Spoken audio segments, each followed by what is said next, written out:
What's up? It's your girl Janessa, and this is Find Your Wild with a Y podcast. The first episode of Find Your Wild podcast. So today we're going to talk about a couple different things: corporate America, hustle culture, all that kind of shit, right? So what is hustle culture? We use this term so freely. We use hustle, hustle, hustle in everything that we do. If you're watching, there's a hustle sign behind me. I'll kind of explain that. But what the hell is this hustle culture? So I did a little digging and I found a couple different definitions. They're all essentially the same thing. But the idea of it is that hustle culture, also known as burnout culture, we don't like to call it that though, but it essentially is about work dominating your time in such an unnatural way that you have no time to live our lives, right? So it's work, work, work, work, work. The more you work, the more you're going to make. That does not translate though. So many people talk about hustle culture and they, I'm such a hustler, like wear it like a badge of honor, which is great. If you hustle, that's great, but you have to hustle in the right way. And I will kind of go over this at the end of this podcast. But what I mean by that, social media amplifies this as well. Hustle, hustle, hustle. I love Peloton, and that's what they always are talking about. Hustle, girl, hustle. Depending on who you ride with or run with or whatever.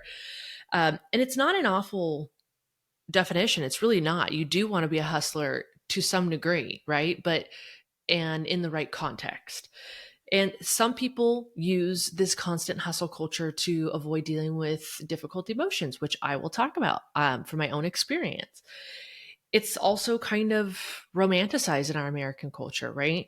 And then some people are on autopilot, so they don't even realize that they are in the burnout. They just are constantly going. This is what they're used to. They're so in a fight or flight state that they don't know any different. This is their norm, right? I'm going to kind of share my story and will help you understand why I'm so passionate about this. I am very competitive. I'm a hard worker. I got that from both of my parents. They both worked in the corporate world and then they owned some of their own businesses. And I saw that growing up, very hard work and lots of integrity, just good people. And I always thought that's kind of what you had to do. I never wanted to do that. I have more of like a creative brain and I don't like to follow the rules. If you know me, I don't like to follow all the rules. So that is a challenge when you work for corporate America because they have the rules and they want you to follow them all the time, even if they don't make sense. They don't want a challenge. They don't want a suggestion. They want you to follow the rules that they've made, and that is it. So I've worked in sales for decades, and I felt like, the more you worked, the more you make. That's not true. And it may possibly be true in certain circumstances, but for corporate America, that is not the case. If you have a salary and you work more than your neighbor or your coworker, they get the same salary as you, you're not making any more money. So in sales, there is a truth to that, but also there's a part where you need to work smarter. So it's not about burning yourself to the ground for a corporation. That's the hustle. That's not hustle. Unfortunately, that's the fake hustle we've been sold, and that's not the truth. So I'll continue with my story here. I was always thinking about customers and how I could help elevate their business. I worked in the aesthetic industry for my last position, but again, in sales. So I covered 3 states and I loved all my accounts. I loved helping them grow their business. That was some of the most fun parts of my job, was helping them grow and get creative with their business, right? I was successful. I won trips. I won awards. I won fancy jewelry, made a lot of money. I was a sales trainer, led a team. I was always working. I didn't know how to do anything less than 100% because if you know me, which my friends will vouch for that, I don't know how to do like a half-ass. If I'm going to do it, I'm going to do it. And I don't know how to do anything part way. So That's again to my own detriment. I would take ownership of that. But corporations love that. They love those kind of people that would just work, work, work, little workhorses. I guess that's what they call them, like worker bees, right? They love that. The more you work, the more the more money you generate for them, and they don't even have to pay you anymore because you're just willing to work so much for them. So, if you can see me right now, I currently have alopecia, and I will kind of explain my story in that because it goes hand in hand with this whole corporate world. I Alopecia started for me in March of 2020. That's when I started this new job.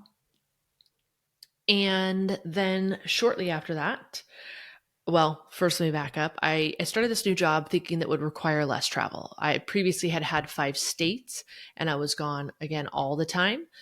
I was rounding with doctors in certain situations and it just was a lot, you know. So I needed less time away from my family. Took this position, thought it would be great, less travel, fun products, seemed like a great company. Shortly after I took this new position, my dad was diagnosed with a rare form of terminal cancer, and then everything just fucking spiraled. So here we go. I was already burnt out for my previous job. Like I said, 5 states, always traveling. It was a lot.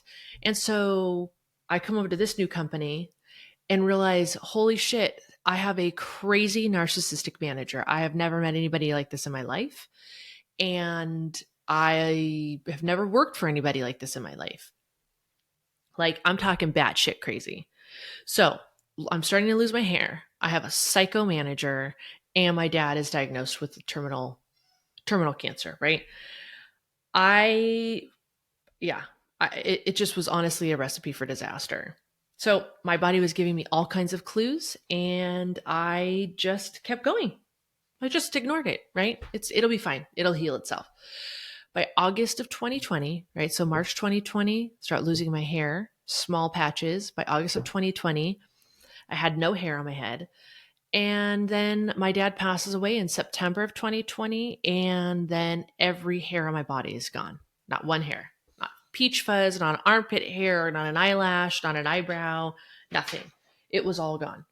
And guess what, guys? I just kept going. I just kept working because it was easier for me to throw myself into work rather than deal with the loss of my dad, who was literally like my twin, you know, in both the bad ways and the good ways. And then dealing with being a bald woman, which is its own issue to deal with, right?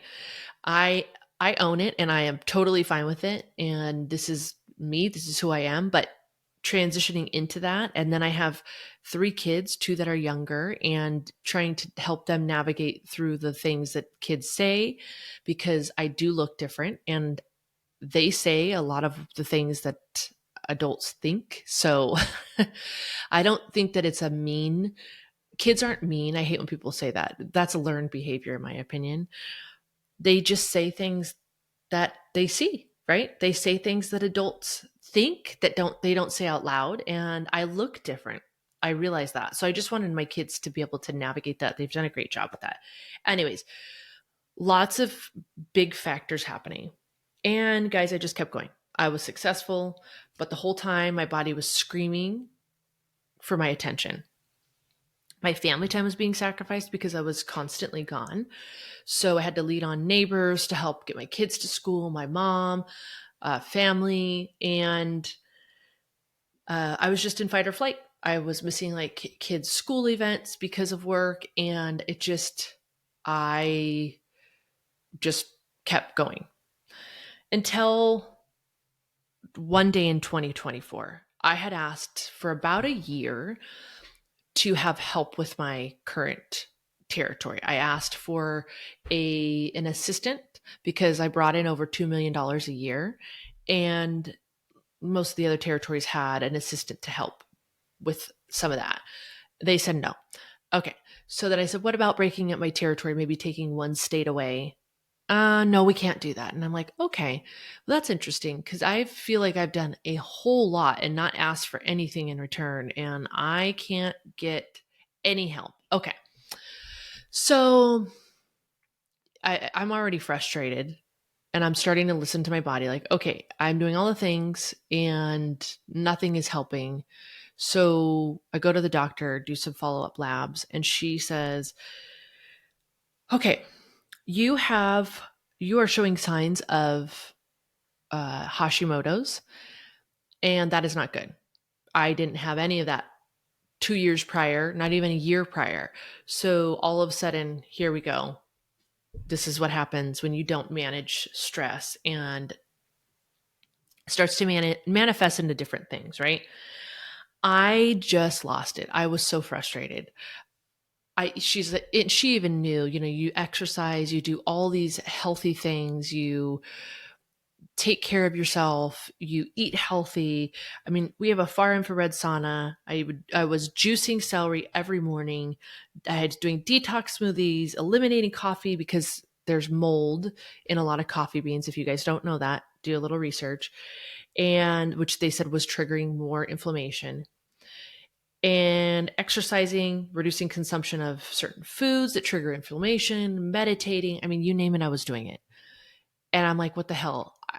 This is ridiculous. So the doctor said, this is the one thing that you can't control, the one thing that you're not, that isn't, well, it's partially in your control, but stress is a huge trigger for you, the stress that's coming from work. That's the one thing that you need to maybe step away from. So she suggested I take a medical leave. And I thought, okay, maybe I do that. Maybe I just take a little break, let my body heal, like do some reflection, and then I go back. Well, my company did not support that. So they were like, oh, that's cute, but no, we're not going to pay you. So I said, okay, I'm just going to, you know what? Fuck you. I'm taking a medical leave, and I'm going to take it unpaid and unsupported because that's the way that it was. And I did that. And I started reflecting as I kind of worked through this, right? I had worked so fucking hard for them. And I thought, what am I getting in return? You don't even support my health. I mean, I've lost my hair through working at this company, and I never asked for time off, and you don't support this. Okay. So I got to do a lot of reflection. And my husband and I are walking one day, and he said, don't you think that it's strange that you've taken a break from work and your hair started growing back? And I said, yeah, I mean, I don't know. It's like, I didn't want to believe that maybe was the trigger. I thought maybe it was a coincidence. But after 4 years of not one hair on my body, I started having patches come in on my head. And then my eyelashes started filling in. I'm like, that's weird, but okay. And so this is about 2 months in. My mom's like, why would you even go back? You see what your body is telling you, and you see what the company has told you as well, that they don't support you. So what are you going back to? And I'm like, you know what? What am I going back to? I'm done. I am absolutely done. At this point, I had looked into like doing digital marketing, digital products. I was having fun with that. Getting into my creative side and helping other people. In high school, I was a certified nursing assistant. So I would help, older people in the nursing homes and also in the hospital. And I love that. I wanted to be a nurse. I actually want to be a nurse practitioner and work in the NICU with the babies. But then I realized I cannot be trapped in a hospital all day long. And if a baby died, I'm too much of an empath. I don't know if I could deal with that. So I decided to go a different route. And that's total sidebar, but I just always have loved helping people. I did that just throughout my lifetime, right? I was the song leading captain for my song team. If you don't know what that is, it's a mixture between cheer and dance. So we would always say it's the best of both worlds. The cheerleaders didn't agree with us, and neither did the dance team, but whatever. So I was a captain of that. I was the president for my international school when I lived in Italy. And I was intro manager several times. I was a sales trainer. I just always was taking these leadership roles, but I just for somebody else, right? Helping other people, but not within my own business. So this was kind of eye-opening. I just started reflecting on all of this, and I thought, you know what? I am being completely unsupported here. Why? How could I go back to a company like that? And so I said, you know what? Both middle fingers, go fuck yourself. And I left. I just quit. I'm the breadwinner, like I said, and I it became abundantly clear that corporate America did not give a shit about me or my health. They just wanted me to bring in the money, and I was good at doing it. So I don't entirely blame them, but I do think you should take care of your employees. So, moral of the story, I quit and my hair just started to come flooding in. So, this is just as of April, but I have, a ton of hair on my head, full eyelashes, body hair again, which I'm not excited about. But as soon as I left what was essentially poisoning me, this hustle culture, my body just started thanking me like, oh my gosh, it's like everything just started flowing again, right? So I just realized that for me, and for so many people, and I cannot tell you how many women I talk to on a daily basis, whether it's a mom from my kid's school, whether it is someone from social media, whether it's a neighbor that I'm talking to about whatever they do. I just had this conversation yesterday. So many women are burnt the fuck out of this hustle culture. It is almost impossible to juggle health in a healthy way, family, a corporate career, self-care, and everything else in between. The demand of corporate America is out of control, and what you get in return is not anything beneficial, right? You can climb that corporate ladder, but they'll let you go in a second. You are just a number. You're there to fill a spot, to bring in money, and then if they don't need you anymore, bye. So that became abundantly clear. I was then able to become present, be more present for my kids, volunteer at their school. My husband, I was excited to cook again. I was excited to garden again. I started drawing again. My life just kind of became mine again. And I had all these memories of what I would dream about when I was a kid. And it just felt wild to even think about that. Like, oh my gosh, I remember I wanted to do this, this, and this. I remember I would visualize this dream home when I was a kid. And then I would think, oh, that's not really realistic. But now if I could tell my younger self, like, girl, go for it. Fuck what's realistic, because there's no such thing as what's realistic. What's being told to us right now is go to school, get a career, retire at 60. Now I think it's 67 with use your 401k for retirement. No. That doesn't work anymore. We are not in that age. So this is kind of where this podcast came into play. I talk about this all the time with my friends, with my family. And I was like, what could I do to create a space where people can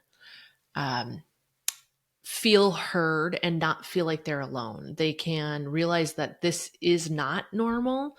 This world that we're being sold, especially in America, I'll step back.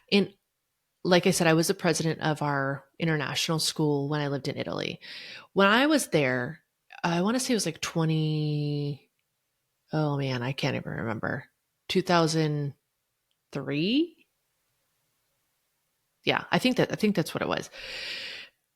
They do not function like us, and they will tell you straight up, we are solely focused on work here in America. Like when you ask somebody in Italy what they do, they don't tell you what they do for work. They tell you what they do for fun. They are not defined by their job. And if you notice that, you talk to people when you meet them, it's like, oh yeah, what do you do for work? Oh, what do you do for work?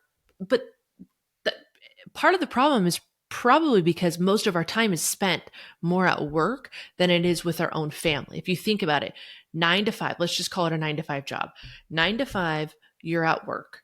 And then you come home. So let's say you have a 30-minute commute, right? So 5:30, you get home. You've got to make dinner, get the kids clean, get them in bed, and you're exhausted. Then it's like most people probably turn on Netflix or one of the streaming TV things, or you get on Instagram and you scroll and scroll and scroll and scroll, go through Facebook, and it's just like mind numbing, right? Because you're so tired, you can't even think about anything else. That's sad. That is not the way that we're supposed to live. We're, especially as a mom, you're not supposed to be.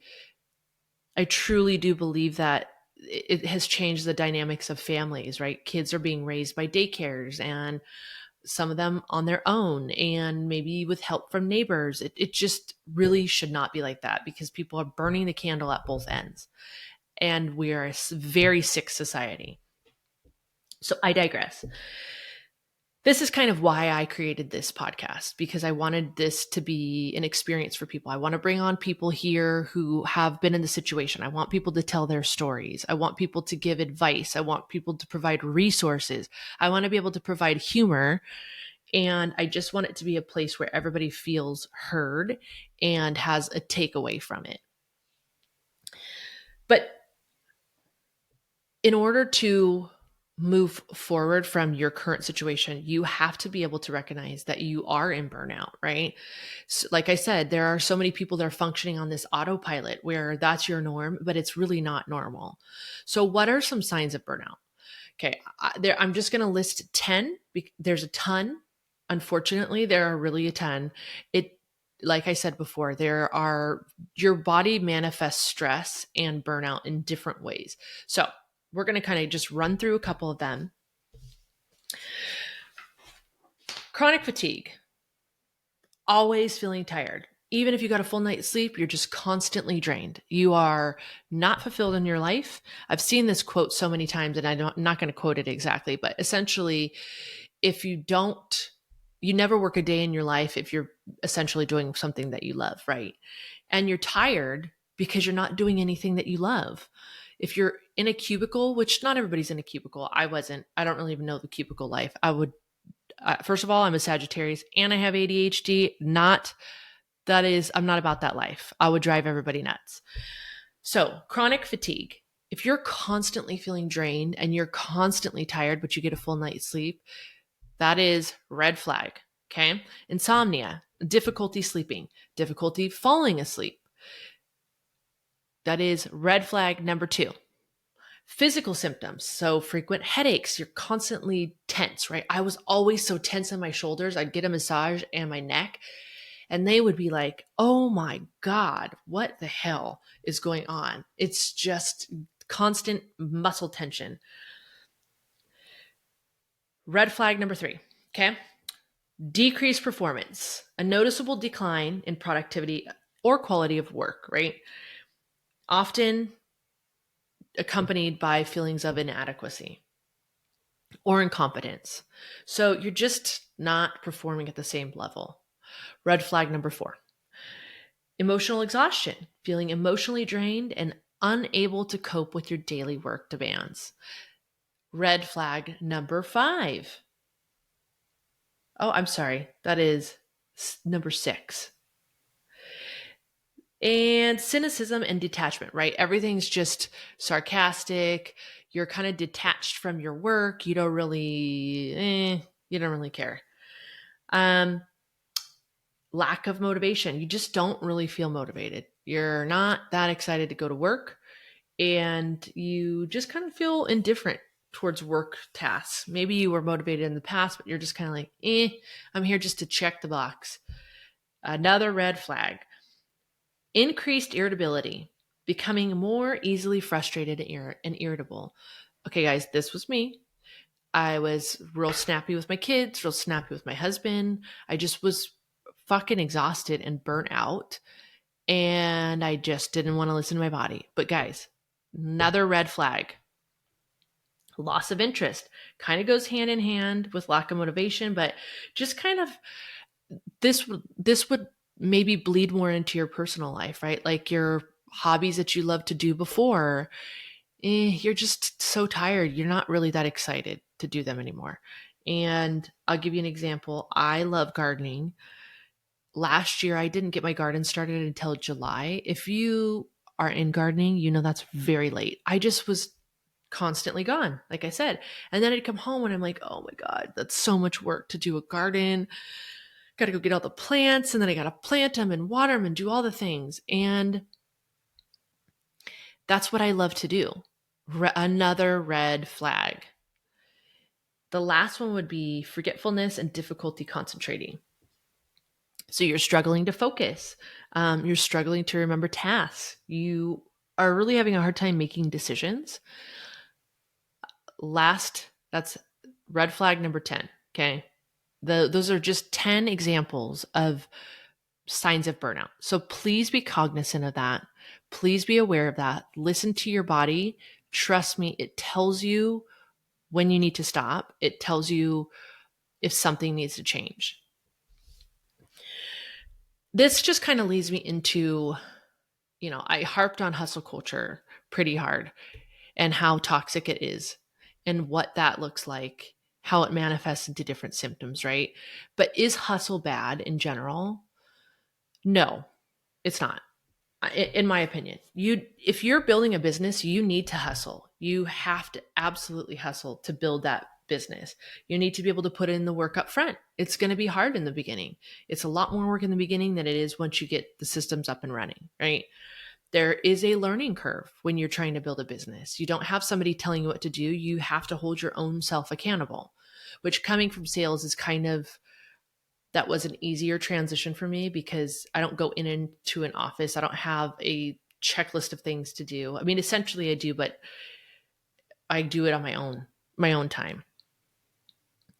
So there also are going to be moments of burnout when you're building a business, and you have to be able to recognize that. You have to be able to step back, and you have to be able to say, okay, what do I need to do here? Do I need to slow down? Do I need to spend more time with my family? Do I need to do a little self-care? Do I need to delegate some tasks to people?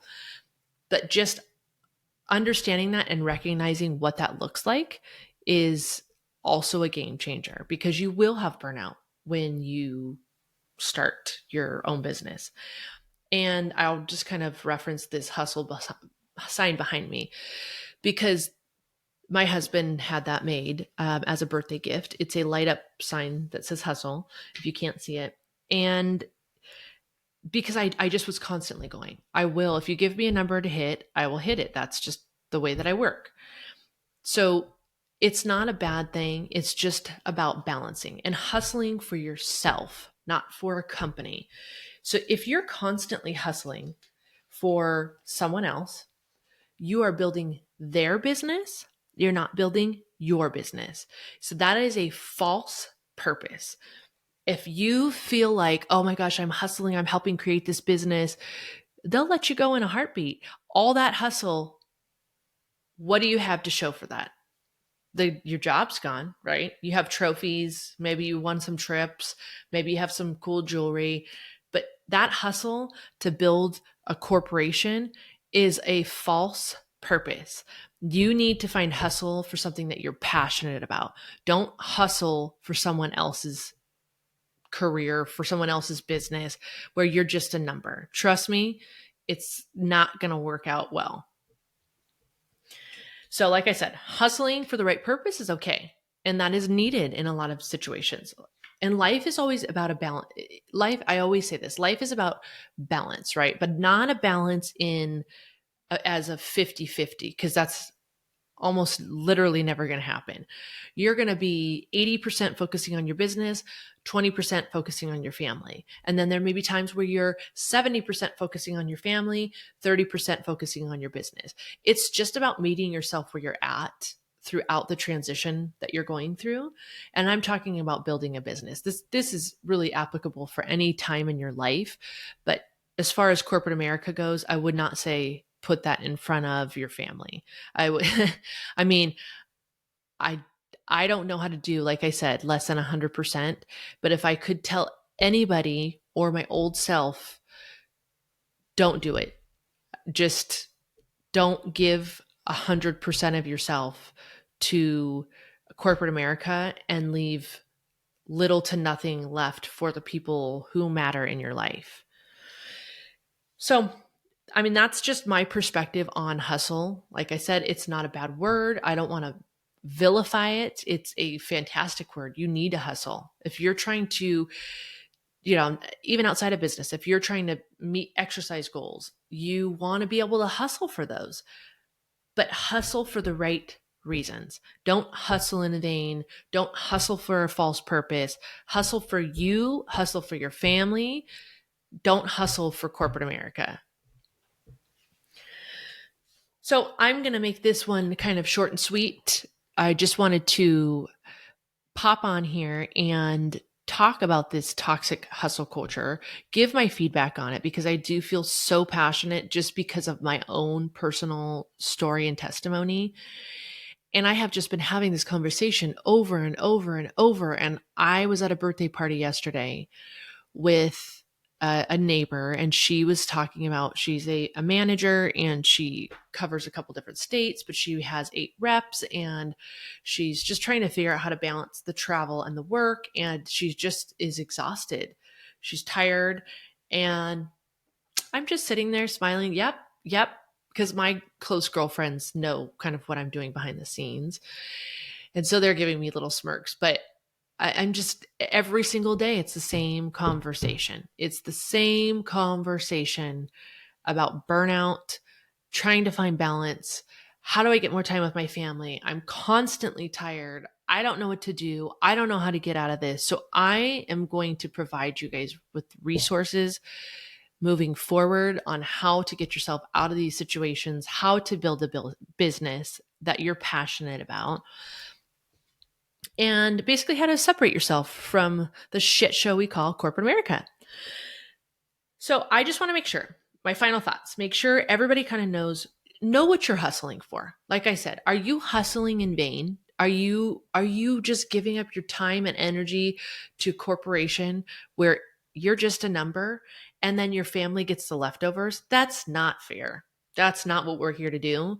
We aren't put on this earth to be worker bees and then give our family shit leftovers. Okay? Not what we're here to do. Make sure that if you're working for corporate America in that hustle culture, please take a step back. Please.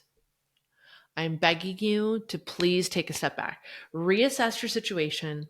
Realize even that if you're even the top performer, if you're the VP, if you're a regional manager, if you're the best customer service rep that they have, you are just a number. They will let you go without hesitation. Without hesitation, okay? If you're building a business and you're burnt out, take a step back. Prioritize. What is most important to you? Do some self-care. Talk to somebody. Have a mentor. Have a mentor that's years ahead of you, who's made all the mistakes. Learn from their mistakes and feel confident in your conversation with them and trying to understand what that looks like. Can I reiterate? Build a business that's yours. Don't hustle for corporate America. Okay. And finally, I just want to acknowledge that the American dream of working I'm doing air quotes, safe job, right? A 9-to-5 with your 401k, retiring at 65, which it's not even the real number anymore. I think it's 67. I'll have to double check. That doesn't work anymore. Okay. Times have drastically changed. Family dynamics have changed. Our priorities as individuals and families have changed. There's a different way to do things. Okay. We're all functioning on this old school way of doing shit, and it's not the way to do it anymore. We are in a digital age. You can literally build anything online, anything. And I mean anything from anywhere. You could do this sitting in Morocco. You could do this sitting on a beach in Greece. You can build a business digitally anywhere. We are in a wild time in this life. And there is no reason for people to say that you are stuck. Build this while you're working for corporate America. Build it slow, build it fast, however you want to do it, but just build it and take a chance. You have to start. I say this on my Instagram all the time. You have to start. Stop consuming. We're all consumers, but you want to be a doer more than you are a consumer. Stop consuming. When it's the right moment, I'll do it. When it's the right moment, it's just not right now. I just don't have the money. You've got to start somewhere. Okay. If you are uninspired, it's okay. If you're scared, it's okay. You still make the change into the unknown, because that's what I'm here for. I'm here to help everybody find something that they're passionate about, find your gift for other people, help you find how you can build a business out of that, and really, literally, what the fuck lights your soul on fire? What do you love to talk about? What are you so passionate about? You just get so excited when people want to talk about things or that specific thing. Like I said, mine is gardening. Mine is helping people. I love to have deep conversations. Surface level is not my jam. That is exhausting to me. If you want to talk about, I don't even know. My friends know this is like my jam. I love to talk about all things crazy and deep. So you want to talk about the universe, you want to talk about the stars, you want to talk about the moon and the cycles of the moon, you want to talk about plants, you want to talk about the Mayan temples. Let's talk about all this fun stuff. But that's my job.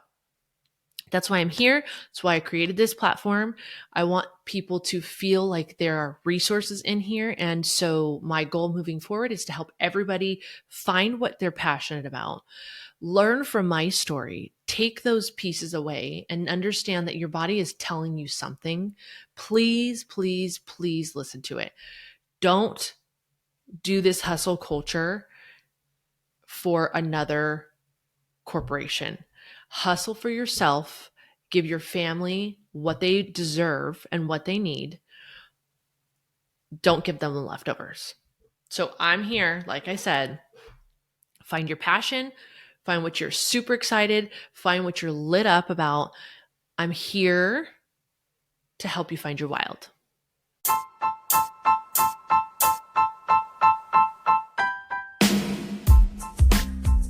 As always, thank you so much for your time, because at the end of the day, that's the most important currency we have. I hope you took something away from today's episode.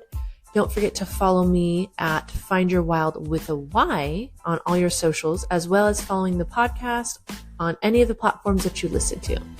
And most importantly, I hope you are one step closer to finding your wild.